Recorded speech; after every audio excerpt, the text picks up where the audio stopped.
Salut et bienvenue dans TT Preview, votre pastille quotidienne par l'équipe de The Trick Play Podcast. Présentation des équipes, infos, effectifs, calendrier et pronostics.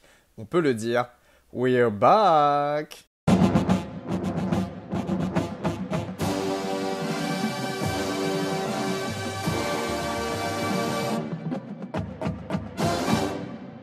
Bonjour et bienvenue à tous.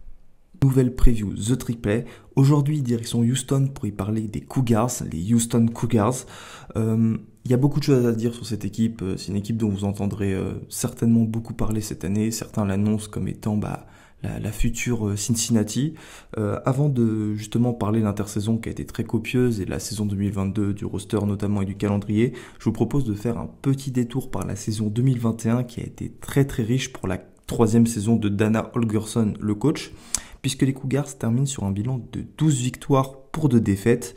Les 2 seules défaites sont intervenues face à Texas Tech lors du premier match, puis lors de l'avant-dernier en finale de AAC, American Athletic Conference, face à Cincinnati. Une défaite logique puisque Cincinnati est parti après affronter Alabama.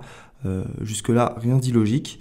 Ce magnifique bilan de 12 victoires pour 2 défaites leur a permis de se qualifier pour le Birmingham Bowl face à Auburn, l'équipe de l'État. Un match qu'ils ont magnifiquement remporté et qui leur a permis de terminer la saison 2022 de college football à la 17e place de l'AP Poll. Comme bilan, on peut dire que c'est la première saison réussie pour Dan Holgorsen. Je vous rappelle qu'il est arrivé maintenant il y a 3 ans.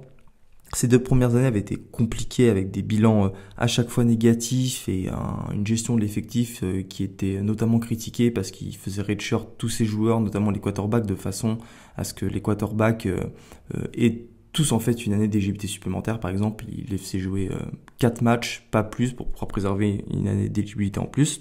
Au niveau de l'intersaison, et c'est là que ça devient très très intéressant, Houston a été l'une des équipes les plus actives, l'un des programmes les plus actifs de tout le pays. Tout d'abord parce que ça a été acté, les Cougars arrivent en Big 12 en 2023 et non pas en 2024. Ça c'est la première grosse nouvelle et qui va en faire découler d'autres.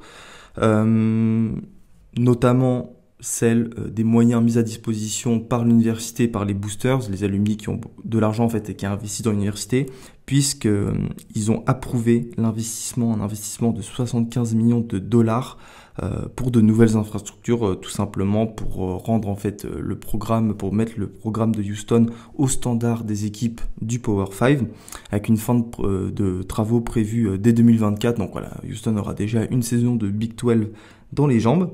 À ces 2 bonnes nouvelles, il y en a une troisième, évidemment, puisque Dana Holgorsen a été prolongé jusqu'en 2027. C'est logique, c'est un coach qui allait demander, qui était déjà demandé à l'époque d'ailleurs, quand il avait quitté West Virginia. Je rappelle qu'il a fait une petite décennie à West Virginia.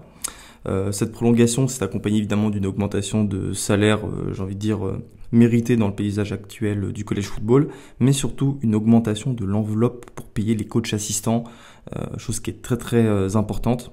Elle s'élève, cette enveloppe, à hauteur de 5,5 millions de dollars pour payer coordinateur, coach de la D-line, coach de running back, etc.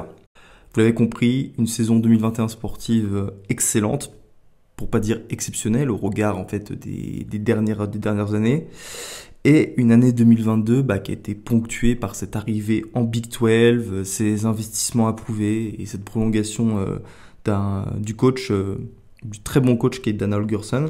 Voilà, ça nous laisse entendre en fait tout simplement un bel avenir pour Houston, et on va voir si ça sera le cas dès 2022. En 2022, et on va commencer par l'attaque qui est évidemment la spécialité de Dana Holgorsen. En 2021, les Cougars marquaient 36 points par match, ce qui les situait à peu près, je crois, dans le top 15 national au niveau de cette statistique. Ça devrait être le cas encore cette année, qu'on soit clair, parce que tout d'abord, il y a le retour du quarterback Clayton Tune, qui en 2021 nous a sorti une saison à 3544 yards, 30 touchdowns et 10 interceptions, avec près de 70% de complétion, des grosses stats. Et maintenant, on a l'habitude avec Dana Holgorsen, dès qu'il touche un quarterback, il arrive à le polir. Certes, ça a pris un peu de temps avec Clayton Tune, parce que ça fait maintenant 3 ans qu'il est titulaire.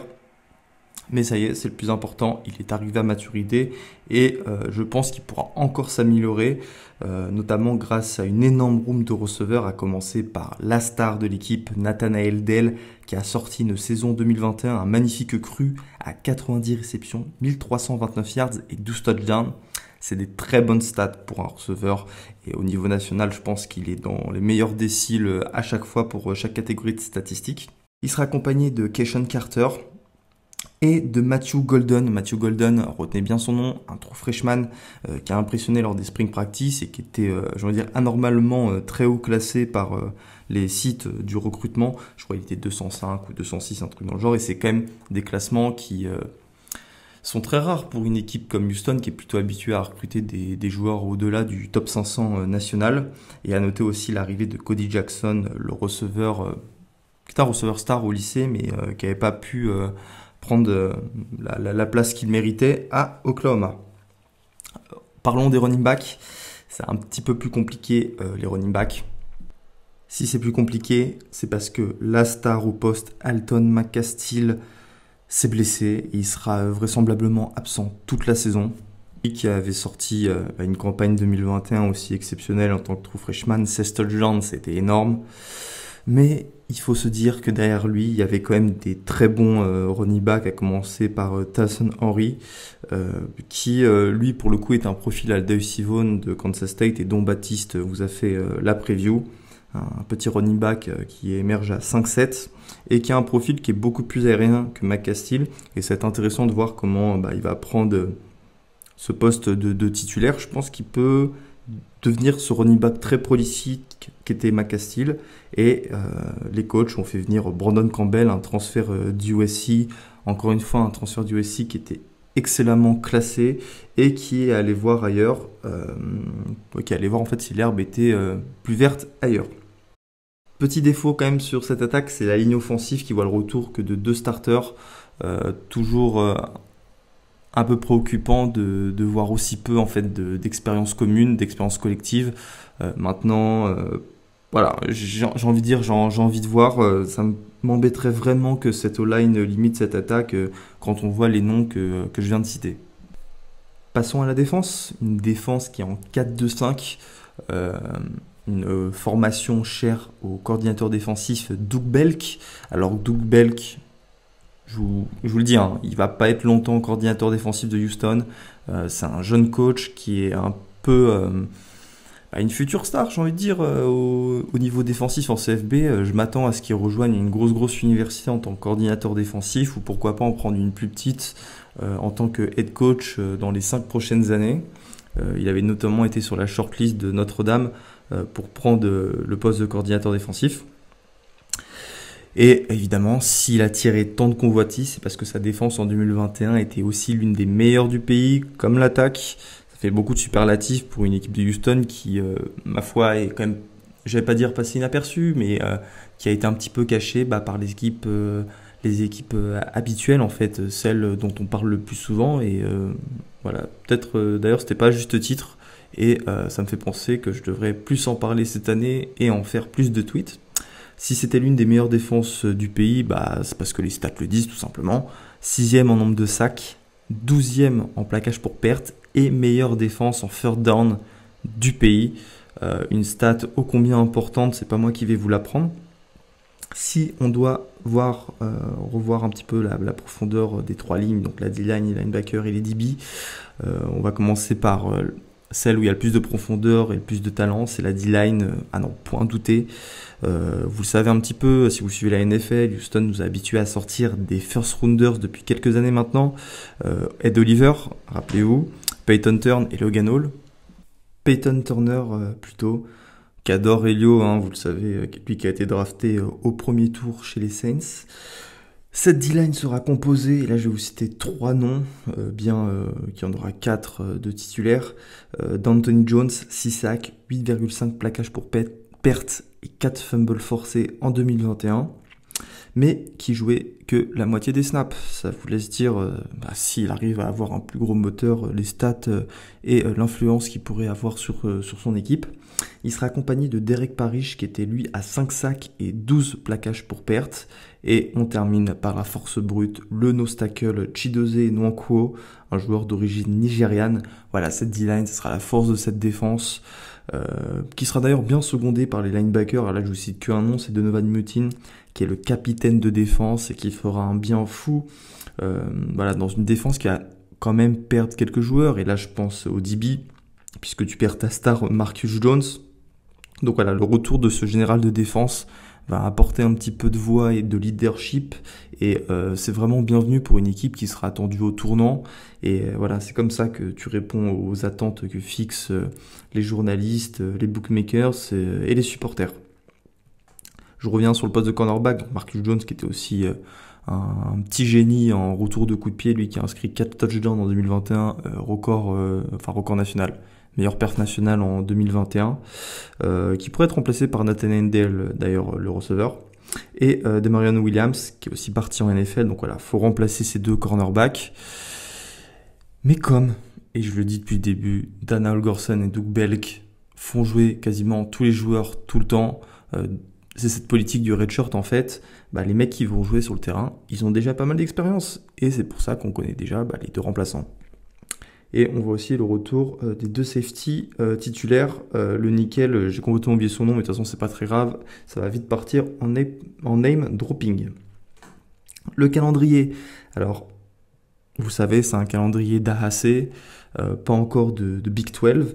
Alors moi je trouve qu'il y a quand même des matchs hors conf qui sont plutôt difficiles, avec les deux premiers matchs qui sont deux déplacements, ceux face à UTSA et Texas Tech. On a déjà fait les deux previews de UTSA et Texas Tech. Vous savez que UTSA, c'est une équipe qui retourne quand même pas mal de joueurs intéressants, qui est très bien coachée. Ça va pas être facile, bien que Houston sera favori même en déplacement. Et Texas Tech, on sait qu'il y a un nouveau cycle. Et ils nous ont montré l'an dernier, Texas Tech, que même avec ce climat d'instabilité, avec notamment le fait que Matt Wells s'était viré, c'est une équipe qui a réussi à bousculer les meilleurs de la conf. Et voilà, c'est deux matchs qu'il ne faudra pas perdre si Houston a envie d'espérer aller à un bowl du Nouvel An. Bon là, je saute un petit peu les étapes. Je termine vite avec ce calendrier. La grande nouvelle, c'est que cette année, il n'y aura pas de Central Florida, donc UCF et Cincinnati. Ça, c'est une très très bonne chose. Donc voilà, le calendrier d'AAC est largement dans leur corde. Je pense qu'ils peuvent remporter tous les matchs. C'est pour ça que moi, je pars avec un prono de 11 victoires pour une défaite. Ça va forcément en lâcher un. Pourquoi pas Texas Tech ou un match à la con face à Memphis en conférence. Tout ça, ça ne change pas, je pense, l'objectif que s'est fixé Holgorsen et ses joueurs, qui est d'aller à un bowl du Nouvel An. On sait qu'il y a souvent une place réservée à une équipe du Group of Five, la meilleure équipe en général du Group of Five du pays, et c'est Houston, vraiment incontestablement. Je cherche, je me demande quelle équipe du Group of Five pourrait être meilleure que Houston cette année. Cincinnati a perdu beaucoup trop de joueurs.